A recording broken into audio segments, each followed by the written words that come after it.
इस वीडियो में हम बात करेंगे पेरिनेटल एस्फिक्सिया यानी कि बर्थ एस्फिक्सिया और नियोनेटल रिससिटेशन यानी कि नवजात पुनर्जीवन प्रक्रिया के बारे में।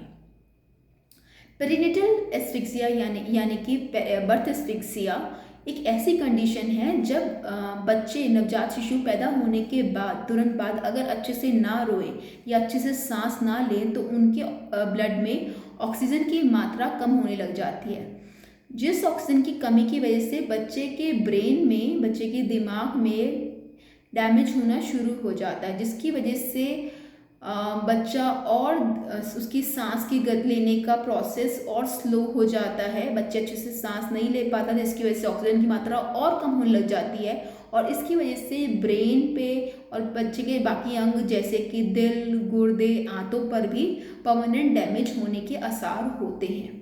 अगर इसको टाइम से मैनेज ना किया जाए तो ये गंभीर जटिलताओं में भी कन्वर्ट हो सकता है, जिसे हम सेरेब्रल पॉल्सी या ग्लोबल डेवलपमेंटल डिले कहते हैं, जिसमें कि बच्चे को बौद्धिक रूप से बच्चा दिमागी रूप से विकलांग हो सकता है या दौरे आ सकते हैं बच्चे को, या सुनने या देखने में दिक्कत हो सकती है। इसके अलावा कुछ बिहेवियरल इश्यूज, व्यवहारिक इश्यूज भी होते हैं उन बच्चों में। इसका एग्जैक्टली कोई क्योर तो नहीं है, क्योर यानी कि जड़ से इलाज तो नहीं है। अगर बच्चे को ये दिक्कत हो गई तो हाँ, थेरेपी से उन बच्चों की लाइफ बेटर करी जा सकती है, कुछ मेडिसिन से भी बेटर करी जा सकती है, लेकिन कम्प्लीटली इस चीज़ का निदान नहीं किया जा सकता। इसका बेस्ट तरीका ये है प्रिवेंशन यानी कि बचाव, कि पेरिनेटल एस्फिक्सिया होने ही ना दे। मैक्सिमम जगहों पे ये चीज़ें प्रिवेंटेबल होती, मैक्सिमम केसेस में। अगर टाइम रहते आप एक ऐसे सेंटर पे जाना सुनिश्चित करें जहाँ का स्टाफ एनआरपी में यानी कि नियोनेटल रिससिटेशन में ट्रेंड हो। आप भले प्राइवेट संस्थान में डिलीवरी करवा रहे हैं, डेफिनेटली अच्छे ऑब्स्टेट्रिशियन हैं, अच्छे गायनेकोलॉजिस्ट हैं, गो अहेड, बट ऐसा ज़रूर वहाँ पे कोई ना कोई होना चाहिए जो बेसिक एनआरपी में ट्रेंड है। अब बेसिक एनआरपी होता क्या है उसमें थोड़ा सा जानने की कोशिश करते हैं। अक्सर आपने बहुत सारी वीडियोस देखी होंगी कि बच्चा अगर नहीं रोया तो उसे उल्टा लटका के उसके पीठ पे थपकी दी जाती है, या काफ़ी ऐसी वीडियोस देखी होंगी कि बच्चे की डॉक्टर ने या किसी स्टाफ ने मुंह से बच्चे के मुंह पे डाल के माउथ टू माउथ करके आपको ब्रीथ दे रहे हैं। ये दोनों चीज़ें गलत हैं कम्प्लीटली। एनआरपी में एक स्टेप वाइज प्रोसेस होता है। अगर बच्चा नहीं रोता है तो उस पर वो प्रोसेस हम करते हैं। अगर बच्चा नहीं रोया है तो बच्चे को थोड़ा सा हम रब करते हैं।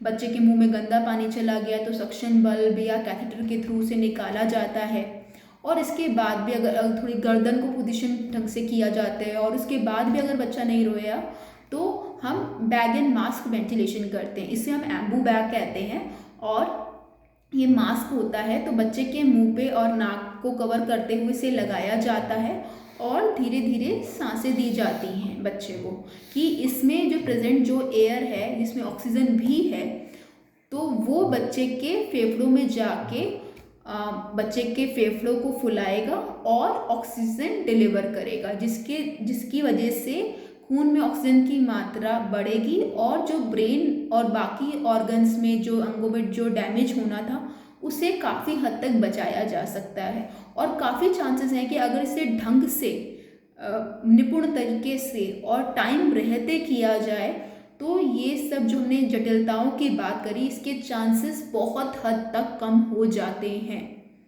और अगर इसीलिए मेक श्योर कि कहीं पे भी डिलीवरी करवा रहे तो आपको इन सब की भी इन्फॉर्मेशन होनी चाहिए।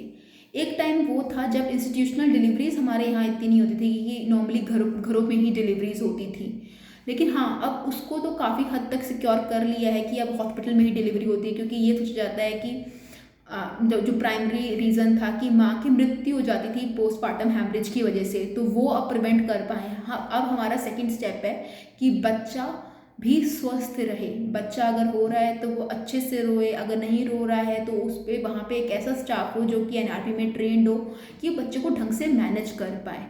इस सब की इन्फॉर्मेशन आपको होगी तभी आप सतर्क रहेंगे, तभी आप अलर्ट रहेंगे, तभी आप उस चीज़ के लिए इंक्वायरी कर पाएंगे। Thank you for being a part of this process. Thank you.